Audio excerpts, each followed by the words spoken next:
When you think of a fighter that uses the Philly shell or shoulder roll, first fighters that will no doubt come to mind are of course the likes of Floyd Mayweather, James Toney, or Pernell Whitaker. However, there was a true boxing genius before these men even came into the picture. That man, of course, was a Philadelphian himself, George Benton, the original and true master of the Philly shell. In today's video, I'm going to take a closer look at how Benton refined and made the Philly shell into what it is today, along with how his teachings have shaped and inspired some of the greatest fighters. So on that note, let's get right into it.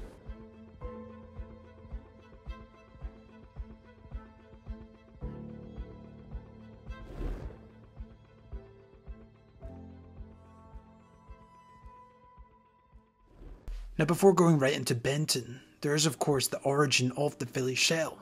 And back in the first half of the 20th century, there was a lot of white collar type workers who would start to go to boxing gyms for sparring and for their fitness, with many of them being successful amateur boxers themselves, and they were often referred to as gym warriors. However, these fighters didn't have the same amount of time to train like the professionals, so therefore over time developed a style of sparring so they could defend themselves in the ropes when tired. And instead of using lots of footwork, would of course use waist movement and shoulder rolls while covering up in what we know is the Philly shell or sometimes the Michigan style defense. However, once they got a second wind, would revert back to using their high guard and using footwork. The city of brotherly love, Philadelphia, and the surrounding states, such as Michigan, were well-known hotbeds for boxing talent and hard sparring. So it was only natural that eventually this style would be picked up and used to full effect. I highly recommend you check out the channels The Uma Fight Camp and Phase Boxing, which has some great information on this, and I'll leave these in the description below. Now there have been variations of the Philly shell in terms of when it came into the picture. Some of the greatest fighters using this so-called shoulder roll technique or crossed-armed crab style. This includes legendary fighters such as Sugar Ray Robinson and Joe Louis, but maybe it was the old mongoose Archie Moore who really refined and was a great pioneer in using the shoulder roll to dodge shots and of course counter-punch. But despite some of these old stars using variations of the shoulder roll, there was however a true master of the style.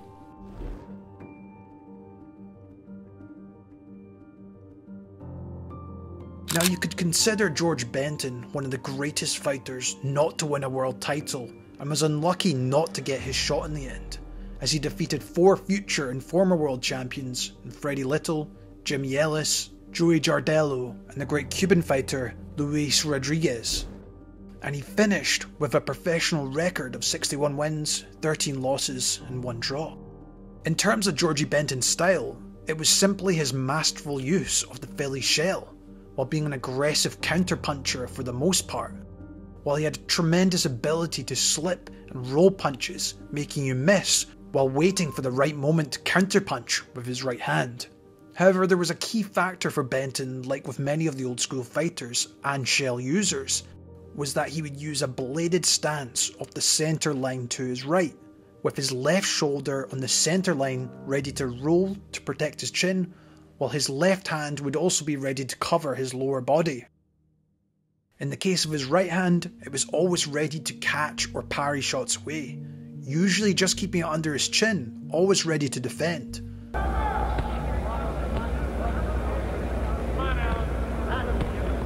While sometimes he would put it out to the side to give a tempting opening for competitors to attack, no doubt for him to look for a counter-punch opportunity.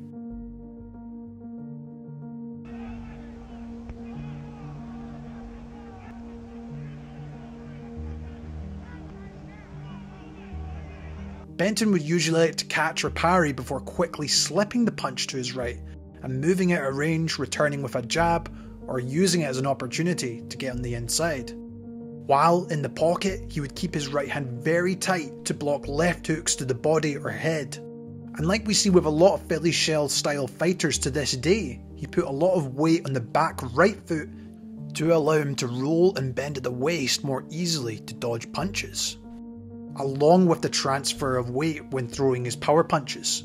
And watching Benton duck, roll and dodge shots is just beautiful to watch for any boxing purist, and how quickly he was able to shoulder roll and block shots.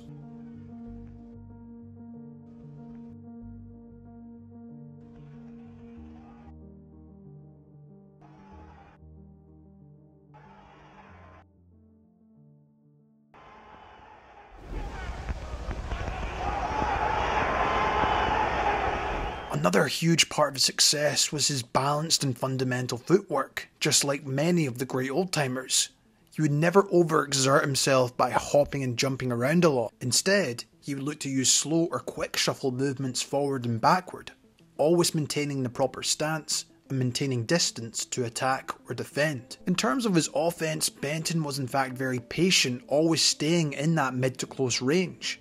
And this is why, in my opinion, I would say he's probably more of an aggressive counterpuncher. I'd say he resembles more the likes of James Toney or an older Bernard Hopkins, probably compared to the likes of Mayweather, who like to move around a lot more. I would say this is mainly because George was able to sit in the pocket and stand his ground in the centre ring for much longer while trading on the inside.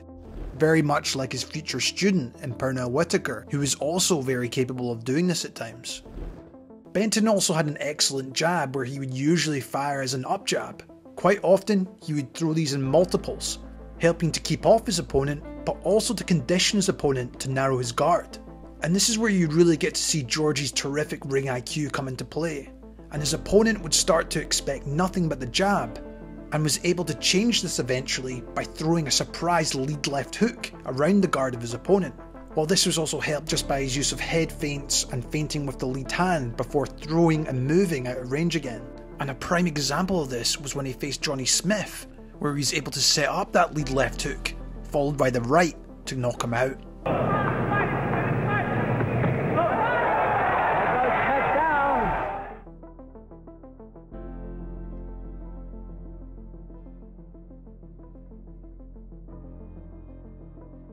In terms of his counter-punching, it would of course be his terrific right cross counter, where he'd quite easily use the Philly shell roll or a simple slip return right counter.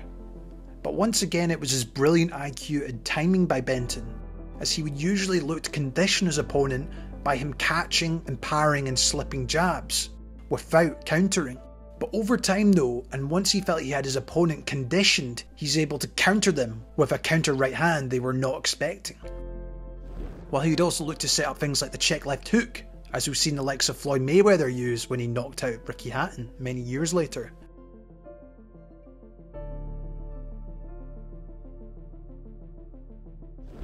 While Benton's shell stance was also suited for fighting on the inside, always looking to keep his head on the left shoulder leaning in, while looking to land body shots with hooks and set up the right uppercut. While he would also look to frame off the shoulder to create a gap so he could get off a sharp left hook to the body or head. And although Benton is more or less considered a defensive master, offensively he could be just as lethal or rugged. From analysing George Benton's fighting days, it's no surprise he was later called the Professor, and apparently was quoted saying he knew 48 ways to counter the jab. And from watching him, I believe him.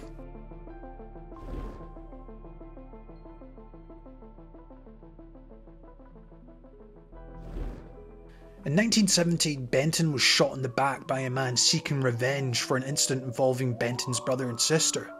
Although Benton fought back and survived the attack, the bullet chipped and lodged into his spine, forcing him to retire from boxing. However, for George, this may have been his true calling, as he went on to be regarded as one of the best boxing trainers we've ever seen. Firstly, he teamed up with Joe Frazier and acted as an assistant under one of the greatest trainers of all time, Eddie Futch, being in the corner for the Thrilla in Manila, while he also assisted in helping train Leon Spinks before his huge upset win versus Ali. However, it was when he teamed up with Hall of Famer Louis Duva, as he went on to train some of the famous 1984 Olympic team in Evander Holyfield, Meldrick Taylor, Tyrell Briggs, and maybe the fighter that resembled his defensive wizardry the most, Pernell Whitaker. And although Pernell was a southpaw, you can definitely tell Sweet Pea picked up a thing or two from the great Georgie Benton, saying the following about his former trainer. It was always a teachable moment with George. There was always something in the ring that he was able to talk to me about. He gave me everything from the old school that worked for me, and it worked, whether it was aiming for the chest or aiming for the shoulders, just the way he fought in the 50s and 60s. I fell in love with that style of fighting, and I was able to put that out there along with the skills and speed that I already had. It was a gift given to me, and a gift that nobody else had. You just need to watch some of Purnell's defensive rolls, slips and movement, and you can definitely tell Benton had a huge influence in his overall style and approach when it came to fighting in the ring.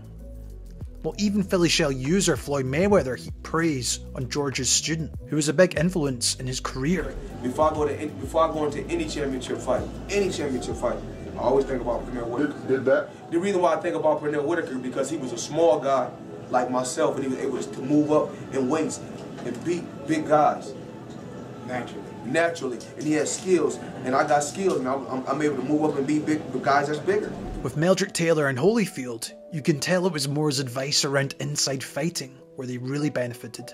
For example, Benton took advantage of Taylor's magnificent speed on the inside. In his fight versus Buddy McGirt, George gave terrific advice around doubling up the jab. George Benton and Lou do that. Because he's leaping at you. Now you're, look, I'll give you a little more jab. You understand? Hey, right there, right. Double up on the jab. Double up on the jab. Listen. No. I want it here. See? There. Evidence there of what the jab can do for Meldrick, Alex. And George says he doesn't want the jab just on the head. He wants it on the shoulders, on the chest, any place. Buddy McGirt slips with his head very well. It's easier to hit him with a jab on the shoulders or on the body.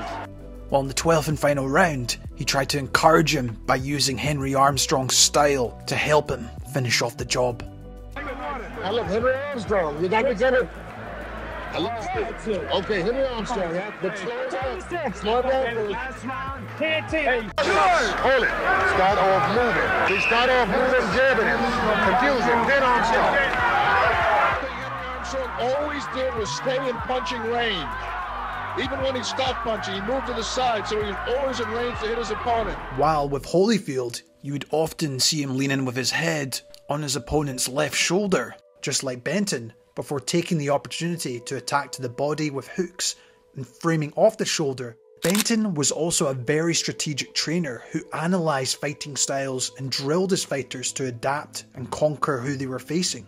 An example of this was when he was training Evander Holyfield, who anticipated a specific move from James Buster Douglas, as he would usually jab before throwing an uppercut from distance. In the training camp leading up to the fight, he consistently got Holyfield to train over and over again to be ready for the counter right straight, which resulted in him winning the heavyweight title in the 3rd round. It was a similar move Benton had mastered all those years before and was able to pass on his knowledge. Former US Olympic coach Al Mitchell summed up why Benton was such a good trainer and fighter. He was a hell of a fighter. Matter of fact, we used to call him the uncrowned champ. He was an unbelievable fighter, but he was a good defense genius too. He trained Pernell Whitaker. He trained Holyfield. He trained Meldrick Taylor. All them fighters from the dudes that camped in, he trained them. Would you credit him with inventing the shoulder roll? A lot of the Definitely. trainers I talked to say he was the first. He was the first one I seen do it. Georgie Benton. He's the first one. What do you think made Georgie Benton so good of a fighter? So great of a Old schoolers. Old school. They teach the defense, they teach offense. The number one thing, they teach the basics. In conclusion, the Philly Shell defense technique is an essential part of many modern boxers right now. But it was George Benton who was the original master of the technique, and he revolutionised the sport with this innovative style of fighting. Obviously the centre line is the critical element of the technique, and it's essential to keep your head off it, while also being able to have the reactions and reflexes to use this style in perfection. We have seen over the years this technique evolve over time, with many modern fighters such as Floyd Mayweather Jr., James Toney, giving their own twist to the technique, but still sticking to the fundamentals that Benton had put in place. From studying Georgie Benton in the 1950s and 60s, it's clear that not only was he a defensive master, but he also had unbelievable ring IQ like many Philly shell fighters do to this day, and this was proven by some of his devastating blows through his setups, while also being able to battle it out on the inside. And the knowledge he took from his fighting days into training is evident by how many great champions he worked with, and it's no wonder so many of his students gave him the suitable nickname of the Professor. And for me, he will always be the original Philly shell master.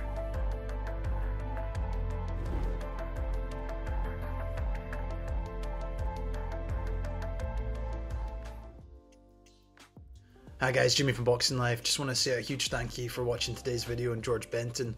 True master in the ring and definitely an innovator in using the Philly shell.